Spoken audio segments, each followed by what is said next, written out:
tua presença, meu Senhor. Hoje quero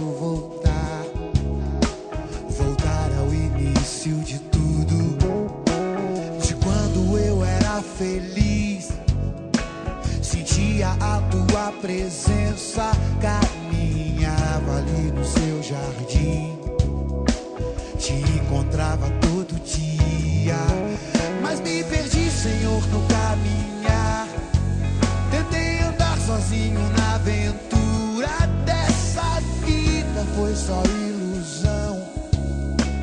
Confesso que andei